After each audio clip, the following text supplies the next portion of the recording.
जय श्री कृष्णा मित्रों, आप सुन रहे हैं डॉक्टर शैलजा श्रीवास्तव की लिखी कहानियाँ। मित्रों, लाइक करना और चैनल को सब्सक्राइब करना न भूले। अब आगे भाग 14। क्या हुआ जानू? अभिमान बोला। जानू ने कोई जवाब नहीं दिया और नजरें झुका ली। अभिमान ने घड़ी की तरफ देखा जो रात के 2 बजे बजा रही थी। तुमको भूख लग रही होगी। यहाँ पर ज़्यादा कुछ तो नहीं है क्योंकि मैं तो खाना बाहर ही खाता हूँ, पर फ्रिज में दूध है और कुछ ब्रेड है। मैं अभी तुम्हारे लिए कॉफ़ी बना कर लाता हूँ और ब्रेड भी रोस्ट करके लाता हूँ, अभिमान बोला और किचन में जाने लगा। आप रुकिए मान, हम कर लेते हैं। जानू बोली। नहीं जानू, तुम आराम करो, मैं कर लूँगा, अभिमान बोला तो जानू वापस से सोफे पर बैठ गई।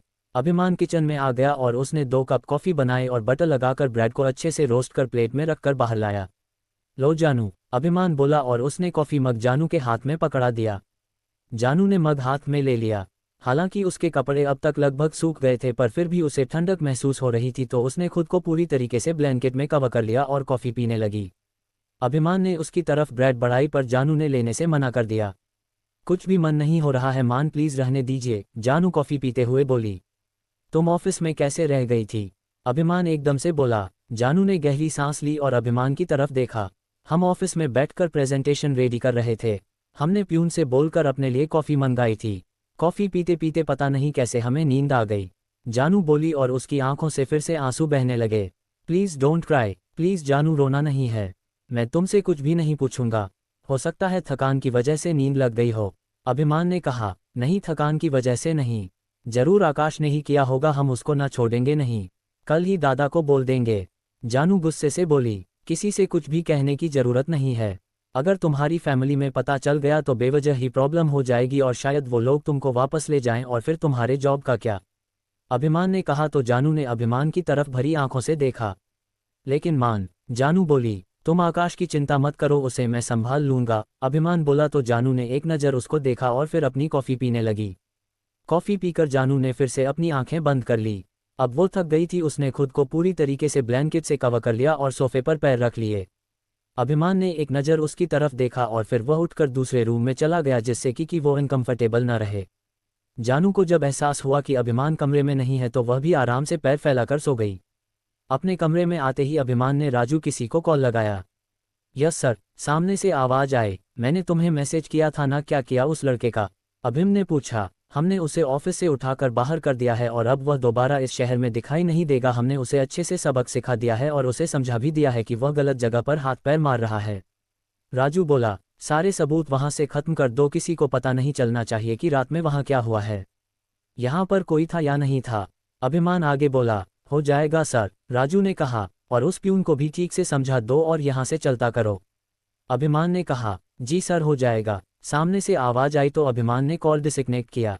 मैं नहीं चाहता जानू कि तुम्हारा नाम इस सबके बीच में आए। बेवजह ही लोग तुम्हारे बारे में कुछ भी बोलेंगे, ठीक नहीं होगा। आकाश अब कभी हमारे बीच नहीं आएगा, वह कभी हमारे सामने नहीं आएगा और ना ही कभी तुम्हें तकलीफ पहुंचाएगा। अब मुझे सिर्फ रणविजय के बारे में पता करना है। क्या बात है जो तुम उससे इतना डरती हो और क्यों तुम्हारी इच्छा के बिना उससे तुम्हारी शादी की जा रही है? अभिमान बोला। मुझे समझ नहीं आ रहा, तुम अपने पापा की इकलौती बेटी हो। कोई अपनी ही बेटी से नफरत कैसे कर सकता है? अपनी ही बेटी से नाराज कैसे रह सकता है? मेरा दिमाग काम करना बंद कर चुका है, मुझे समझ नहीं आ रहा कि प्रॉब्लम कहाँ है। पर जब तक मैं प्रॉब्लम की जड़ तक नहीं जाऊंगा तब तक मैं कुछ भी गलत नहीं कर सकता, ना ही तुम्हारे साथ और ना ही किसी और के साथ, अभिमान ने मन ही मन कहा और फिर बिस्तर पर गिर आंख बंद कर ली। थोड़ी देर में ही उसको भी नींद आ गई। सुबह के 7 बजे के लगभग अभिमान की नींद खुली तो वो उठकर बाहर आया। देखा जानू अभी भी गहरी नींद में सो रही थी। अभिमान फ्रेश हुआ और रेडी होने लगा, तभी जानू की नींद खुली और वो उठकर चारों तरफ देखने लगी। मान कहाँ है? जानू खुद से बोली और मान को ढूंढने चल दी। तभी नजर आधे खुले कमरे के दरवाजे से अभिमान पर गई और जानू वहीं की वहीं जम गई। अभिमान इस समय शर्टलेस था और अपने बालों को टॉवल से झाड़ रहा था। उसका बेहद अट्रैक्टिव जिस्म और उभरे बाइसेप्स और मसल्स उसे बहुत ही किलर लुक दे रहे थे। माथे पर बिखरे बाल और उसके गहरे ब्राउन भरे हुए होंठ एक कशिश जगा रहे थे। एक ऐसा हैंडसम लड़का जानू के सामने था जो हर लड़की का सपना तो हो सकता है, लेकिन शायद हकीकत नहीं। पीठ से फिसलती पानी की बूंदों को देख जानू का गला सूख गया। धड़कनें एकदम से बढ़ गई और एक अलग ही फीलिंग आज जानू को हुई जो आज तक न हुई थी। तभी अभिमान को एहसास हुआ कि जानू वहाँ है तो उसने दरवाजे की तरफ देखा। जानू झट से छिप गई, पर अभिमान ने उसे देख लिया था और वो मुस्करा उठा। जानू खुद को शांत करती हुई वापस हॉल में आ बैठी, पर आंखों के आगे से अभिमान का ये रूप जा ही नहीं रहा था। जानू, तभी अभिमान की आवाज़ आई तो वो एकदम से कांप गई। ये लो चाय पी लो, फिर तुम्हें हॉस्टल छोड़ देता हूँ, 8 बज चुके हैं। अभिमान ने कहा तो जानू ने हाँ में गर्दन हिलाए और चुपचाप से चाय पीने लगी। अभिमान की नज़र उस पर टिकी हुई थी। जैसे ही जानू ने कप रखा और खड़ी हुई एकदम से लखा आ गई। अभिमान ने तुरंत उसे कमर से पकड़ लिया। जानू ने मान की तरफ देखा जो कि उसे बहुत ही शिद्दत से देख रहा था। कुछ पल को जानू भी डूब गई उन गहरी काली आंखों में। मान की नज़र जानू की आंखों से होते हुए उसके गहरे गुलाबी होठों पर टिक गई और न जाने कब उसका अंगूठा जानू के होठों पर आ गया। मान के दाएं हाथ के अंगूठे ने जब जानू के होठों को रब किया तो जानू एकदम से सिहर उठी। उसको यूं डरते देख अभिमान फौरन होश में आया। वो कुछ लगा था। अभिमान झेपते हुए बोला और झट से जानू को छोड़ दरवाजे की तरफ बढ़ गया। जानू ने गहरी सांस ली और वह भी उसके पीछे चल दी और मान के साथ फ्लैट से बाहर निकल गई। अभिमान की गाड़ी वापस सड़क पर दौड़ पड़ी। दोनों के बीच लफ्जों की खामोशी छाई हुई थी, पर दिलों में हलचल और तूफान मचल रहा था। दोनों को एहसास हो गया था कि वो एक दूजे को चाहने लगे हैं। बस अब आगे के लिए जहां जानू को उम्मीद थी कि सब सही होगा, तो वही अभिमान को समझ नहीं आ रहा था कि कैसे सब सही होगा। अभिमान ने जानू को हॉस्टल छोड़ा और वापस जाने के लिए मुड़ गया। इस बीच दोनों खामोश रहे। शायद दोनों ही अब कंफर्टेबल नहीं थे। आगे जाकर कुछ सोचकर अभिमान ने राजू को फ़ोन लगाया। जी सर, सामने से आवाज़ आए। राजू, कल जो कुछ भी हुआ उसकी खबर अर्जुन को भी नहीं होनी चाहिए। अभिमान बोला, नहीं होगी सर, और वैसे भी मैं आपके लिए काम करता हूं पर्सनली, अर्जुन से मेरा कोई लेना देना नहीं। मेरी वफादारी सिर्फ आपके लिए है। राजू बोला तो अभिमान ने गहरी सांस ली। ठीक है, इस आकाश के मैटर को अच्छे से शार्ट आउट कर देना। मैं नहीं चाहता कि इस केस में कहीं भी जानू का नाम आए, और हाँ, ये आकाश को अच्छे से सबक सिखा देना। उसे एहसास होना चाहिए अपनी भूल का। अभिमान बोला और कॉल कट करके उसने गाड़ी अपने ऑफिस की तरफ मोड़ दी। जानू अपने कमरे में आए और उसने दिया की तरफ देखा। दिया ने एकदम से उसे गलेवी से लगा लिया। कैसी है तू? मुझे अभिमान सर ने बताया कि कल तू ऑफिस में लॉक हो गई थी। बड़ी मुश्किल से उन्होंने ताला खोलकर तुझे बाहर निकाला। दिया बोली तो जानू ने उसकी तरफ देखा। हाँ जानू, उन्होंने बताया कि शायद तेरी नींद लग गई थी और प्यून ने तुझे नहीं देखा और लॉक कर दिया और किसी को पता ही नहीं चला कि तुम अंदर हो। वो तो अच्छा है जो तुमने मुझे कॉल किया था और ऑफिस बोल दिया था, तो मैंने अभिमान सर को बता दिया और वह वहाँ से तुमको सही सलामत निकाल कर ले आए। क्या मान ने ऐसा कहा?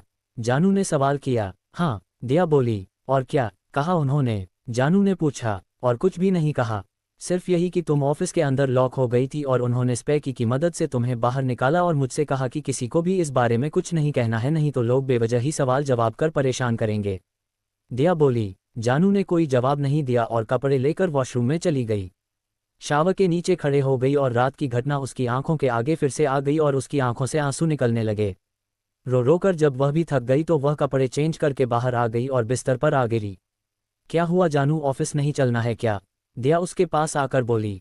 मन नहीं है, आज तू चली जा, तबीयत कुछ ठीक नहीं लग रही है, कल रात को भी भीग गई थी। जानू बोली और उसने खुद को ब्लैंकेट से कवर कर लिया। दिया तैयार हुई और ऑफिस निकल गई। जानू के दिमाग से रात की घटना और फिर मान का करीब आना जा ही नहीं रहा था। उसने आंखें बंद कर ली तो फिर एक बार शर्टलेस पानी में भीगा अभिमान उसकी आंखों के आगे आ गया।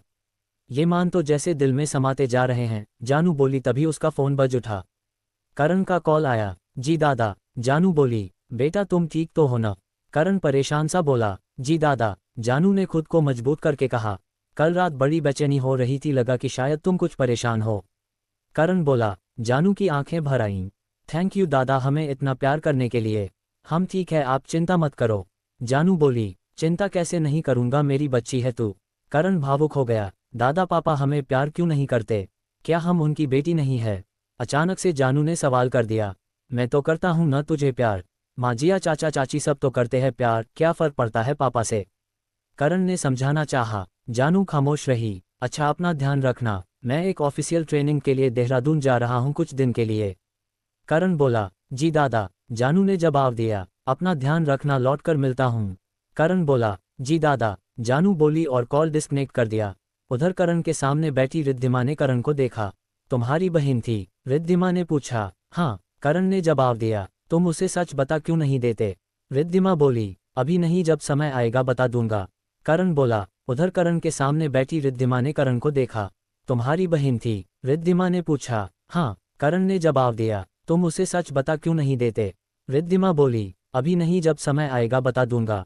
करण बोला। अच्छा फोटो तो दिखाओ, बड़ा मन करता है उसे देखने का। रिद्धिमा बोली तो करण ने फ़ोन में जानू की फ़ोटो रिद्धिमा को दिखा दी। ये तो जाह्नवी है। रिद्धिमा खुश होकर बोली, तुम कैसे जानती हो? करण ने आश्चर्य से पूछा। मेरे छोटे भाई श्रेयांश और उसकी मंगेतर दिया की दोस्त है, अभी सगाई में आई थी तब देखा। रिद्धिमा ने चहकते हुए कहा। व्हाट, श्रेयांश तुम्हारा भाई है? करण ने उत्सुकता से पूछा। हाँ, रिद्धिमा ने जवाब दिया। अजीब कोइंसिडेंस है, जब जानू को ऑफिस ज्वाइन कराने लाया था तब श्रेयांश मिला था, फिर एक दिन दिया और श्रेयांश दोनों से जानू ने मिलवाया। हम सब एक दूसरे से जुड़े हैं और सब इस बात से अनजान है। करण मुस्कुराया। अब तुम बेफिक्र होकर जाओ। जानू तुम्हारी बहन है, मतलब कि मेरी नंद, और मेरे भाई के ऑफिस में है, तो फिक्र नहीं कोई। उसे को कुछ जरूरत होगी तो मुझे कहना, मैं देख लूंगी।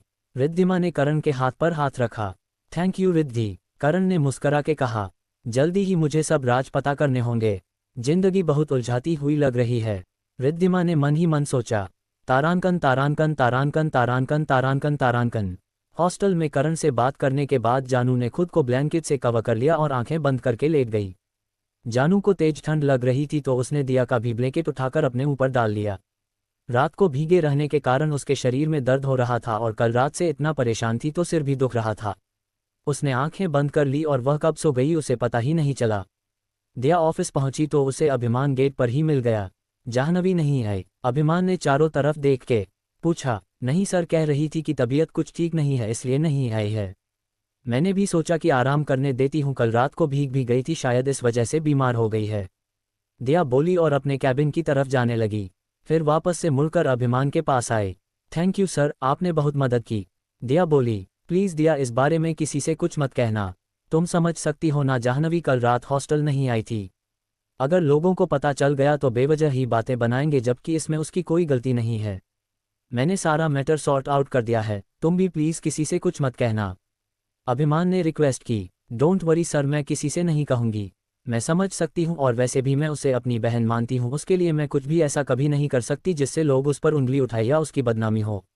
दिया बोली। श्रेयांश नहीं आया? अभिमान ने पूछा। नहीं, वह बोल रहा था कि अम्मा जी के साथ कहीं बाहर जा रहा है किसी बिजनेस मीटिंग के लिए, वो इस हफ्ते ऑफिस नहीं आएगा। दिया बोली और अपनी कैबिन की तरफ बढ़ गई। अभिमान भी अपने कैबिन में चला गया, पर उसका आज काम में बिल्कुल भी मन नहीं लग रहा था। रह रहकर जानू का रोता हुआ मासूम चेहरा उसकी आंखों के आगे आता और कानों में जानू की कही हुई बातें गूंज रही थी कि कोई प्यार नहीं करता, क्यों पापा उसे प्यार नहीं करते, क्यों सब उसे धोखा देते हैं, सब उसके साथ गलत करते हैं। उद्धरण चिन्ह। अभिमान का ध्यान बार बार काम से भटक रहा था और वो कंसंट्रेट नहीं कर पा रहा था। अभिमान ने आंखें बंद कर ली, पर उसकी आंखों के आगे से जानू का चेहरा अब भी जा ही नहीं रहा था। ये हो क्या रहा है मुझे? क्यों मैं जानू के ख्यालों से खुद को दूर नहीं कर पा रहा हूँ? क्यों हर वक्त उसका ख्याल मेरे दिलो दिमाग में रहता है? वह मेरे ख्यालों पर हावी होती जा रही है। क्या हो रहा है मुझे? क्या मुझे उससे प्यार हो गया है सच में?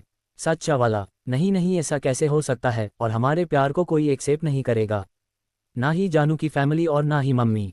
लेकिन जानू की तो इस सब में कोई गलती नहीं है। गलती तो उसके बाप की थी, फिर जानू को क्यों सजा दूं? जानू को सजा क्यों दे हम? उसको दुखी करके रविंद्र को दर्द नहीं मिलेगा, वो तो खुद उसे दर्द देता है। मम्मी को ये समझना होगा कि पिता की गलतियों की सज़ा बच्चों को नहीं दी जा सकती है, और उसमें भी जानू जैसी मासूम और इनोसेंट लड़की को तो बिल्कुल भी नहीं। वह खुद ही परेशान है, खुद ही अपने पिता के व्यवहार की वजह से दुखी है। मैं उसे और तकलीफ कैसे दे सकता हूँ? नहीं, मैं उसे तकलीफ नहीं दे सकता। उसे तकलीफ दूंगा तो शायद मैं खुद ही बर्दाश्त न कर पाऊँ। मैं उसे बिल्कुल तकलीफ नहीं होने दूंगा, और अगर किसी ने उसकी तरफ आंख उठाकर देखा तो जानू का मान उसे छोड़ेगा नहीं। मम्मी को भी मैं जल्दी ही समझा दूंगा। हम बदला लेने के लिए कुछ और कर सकते हैं। हम रविंद्र सिंह के खिलाफ केस कर सकते हैं, या फिर हम रविंद्र की जान ले लेंगे। अगर मम्मी कहेंगी तो मैं खुद उसकी की जान ले लूंगा, उसको मार डालूंगा, पर मैं जानू को नुकसान नहीं पहुंचा सकता, कभी नहीं पहुंचा सकता, क्योंकि मैं उससे प्यार करता हूं। उसके आंसू मुझे तकलीफ देते हैं। उसको दर्द में देखकर मेरी जान ही निकल गई थी। अगर वह कुछ देर और नहीं मिलती तो ना जाने मैं क्या करता। शायद दुनिया में आग लगा देता। एक पल को आकाश के हाथों में एसिड बोतल देखकर मुझे लगा था कि मैं आकाश को अभी के अभी मार डालूं। उसने मेरी जानू को तकलीफ देना चाहा।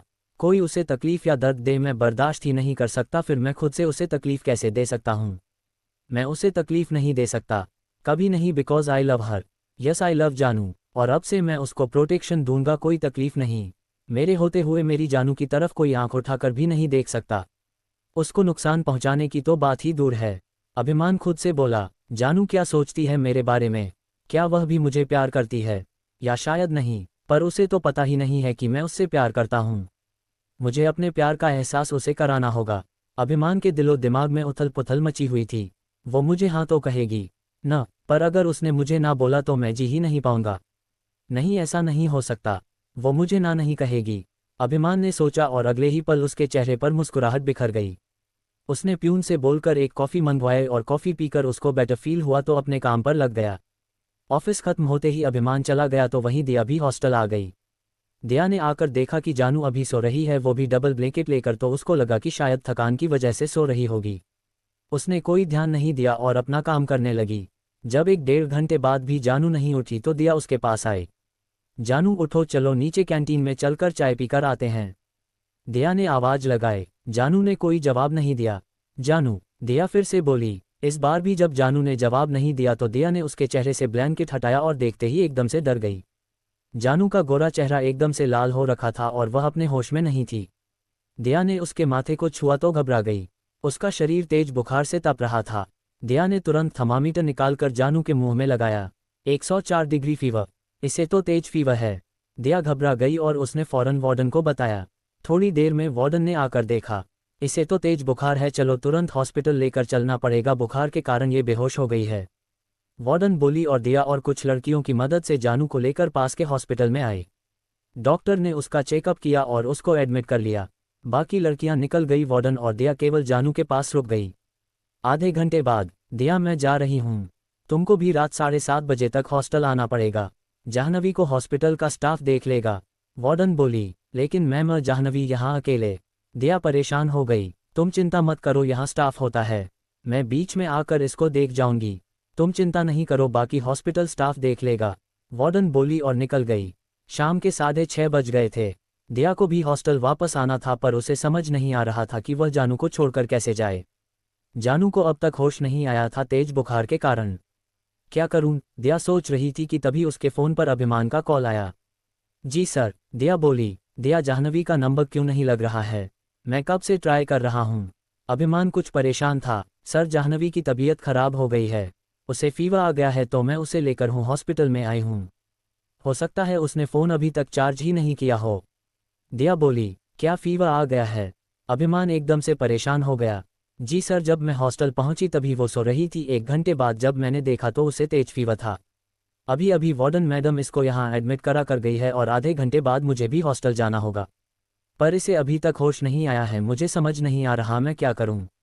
दिया ने परेशान होकर बोला, तुम टेंशन मत लो, मैं आता हूं वहां पर। अभिमान बोला और दिया से हॉस्पिटल का एड्रेस लेकर हॉस्पिटल निकल गया। आधे घंटे में मान हॉस्पिटल आ गया था। क्या हुआ, इसे फीवर कैसे आ गया? अभिमान ने जाह्नवी के सिर पर हाथ रखा। जानू का फीवर अब काफ़ी कम हो गया था। पता नहीं, शायद कल भीग गई होगी या जो भी हो, शायद स्ट्रेस हो गया हो। जब मैं हॉस्टल में आई तब तक सो रही थी ये। मैंने छूकर देखा तो फीवर था, चेक किया तो 104 डिग्री निकला। मैंने वार्डन मैडम को बताया और फिर हम लोग इसे लेकर यहाँ आए क्योंकि यह बेहोश थी। सारे टेस्ट हो गए हैं, लेकिन अब मुझे भी आधे घंटे में जाना होगा। वार्डन ने डॉक्टर से बात कर ली है, वो लोग जानू का ध्यान रखेंगे, पर मेरा मन नहीं मान रहा है। मैं इसे छोड़कर कैसे चली जाऊं? दिया टेंशन के साथ बोली। दिया, परेशान मत हो, तुम आराम से जाओ वरना तुम्हारे लिए प्रॉब्लम हो जाएगी। मैं यहाँ पर हूँ इसके साथ। अभिमान ने कहा। Are you sure sir? Diya बोली। तुम चिंता मत करो, आई एम 100% श्योर।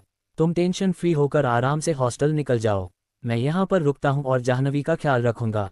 अभिमान बोला, ठीक है सर, मैं आपसे फ़ोन पर बात करती रहूंगी।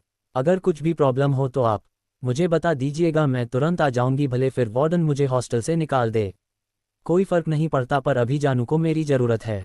दिया बोली, तुम टेंशन मत लो, मेरे होते हुए कोई ज़रूरत नहीं पड़ेगी, तुम बेफिक्र होकर जाओ, मैं यहाँ पर रहता हूँ। अभिमान बोला तो दिया वहाँ से निकल गई। अभिमान वहीं पास पड़े अटेंडर सोफे पर बैठ गया और जानू को एकटक देखने लगा जो कि अब तक नहीं उठी थी। तभी डॉक्टर वहाँ आए तो अभिमान उठ खड़ा हुआ। क्या हुआ है इसे डॉक्टर, ये उठ क्यों नहीं रही है? अभिमान ने कहा, तेज फीवर आया था। इतनी तेज फीवर में कई बार इंसान अनकॉन्शियस हो जाता है, बुखार उतरते ही इन्हें होश आ जाएगा। डॉक्टर ने समझाया। वैसे डॉक्टर, क्या हुआ है इसे? आपने टेस्ट किया था ना? अभिमान अब भी टेंशन में था। मैंने टेस्ट करवाया है, फीवर तो इनको शायद सर्दी लगने की वजह से आ गया है। इसके अलावा इन्हें जॉन्डिस हो गया, इस वजह से इतनी ज़्यादा बीमार हो गई। डॉक्टर बोले, क्या जॉन्डिस? मान की आवाज़ तेज हो गई। इनके रिपोर्ट में जॉन्डिस निकला है, इसलिए शायद हमें इन्हें अभी कल परसों तक हॉस्पिटल में रखना पड़ेगा। एक बार इन्हें थोड़ा आराम मिल जाएगा फिर जा सकती हैं। डॉक्टर बोले और फिर निकल गए। अभिमान जानू के बेड के पास रखे स्टूल पर आकर बैठ गया और उसने जानू के हाथ को अपने हाथों में ले लिया। मैं तुम्हें ऐसे नहीं देख सकता, बहुत बेचैनी हो रही है तुमको यूं देखकर। मान ने प्यार से जानू का माथा सहलाया। तुम्हें यूं बेहोश नहीं देख पा रहा हूं, तुम्हारी जान कैसे ले सकता हूं मैं? पर मम्मी ने तो कहा है कि मुझे तुम्हारी जान लेनी है। तुमको तड़पाना है ताकि तुम्हारा बाप तड़पे। तुम्हारी मौत से रविंद्र वैसे ही तड़पे जैसे कि मेरा परिवार और मेरे दादू तड़पे थे अपने 2 बेटों की मौत पर। मान धीरे से बोला, क्रमशः। डॉक्टर शैलजा श्रीवास्तव।